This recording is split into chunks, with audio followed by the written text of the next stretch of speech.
Hi, I'm Bob Ryan. This is Globe 10.0. With me today, Dan Shaughnessy. Well, Danny Ainge was out doing some shopping for a big man, Dan, and he reeled in the biggest man of them all. It's hard for me to digest the idea. Shaquille O'Neal is signed now to be a Celtic for the next year and maybe two. And my question simply is this a good idea or a bad idea? Well, I read a very fine column by Bob Ryan of the Boston Globe on this very subject today, and you should all go check that out. And there's nothing bad about this. Nothing.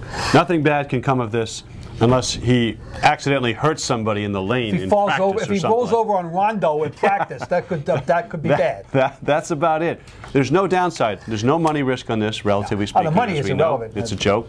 And he can still play a little bit. If you watch the playoffs against Cleveland last year, it's short bursts. He's not going to be a burner up and down the court, baseline to baseline, with Tony Allen and Rajon Rondo, but he fills up space. He can play offensive game. I love what Bob Ryan wrote about his back to the basket, old-timey low-post game. Thank you. Yes, he's no.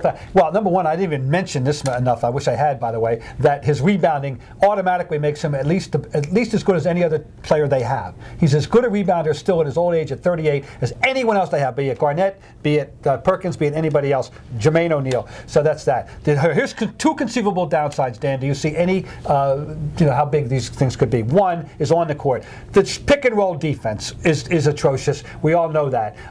Is it just a matter of they're going to have to hope they score more points than he gives up? I think so. And again, the other people on the court can compensate for that somewhat. Garnett's so active. I just don't see a lot of where the extra pass gets down to that point and then he's responsible for the reason they get the easy bucket down there. I think there's enough people that can recover on that for them defensively. Off the court, is he going to be able to accept his role with this team on the floor and off the floor? That's really a significant question. There were some rumors he didn't react too well in Phoenix when they wanted to put him on the back burner. Any concerns about that? He appeared to subjugate his ego entirely in Cleveland. Yeah, he didn't even know he was there with LeBron James was the show, was the star there. True. This is a team that, Shaquille O'Neal is one of the top 15 players in the history of the league. There were no ego problems in Cleveland. Because of the people that you have here, right. I don't see that, he knows Garnett, he knows Ray Allen, he named Paul Pierce the truth, by the way. That's very true. No problems. The fact of it is that they're not going to bring him in as a savior. He's going to be brought in for a specific role as a big man. Be a big guy. Be big.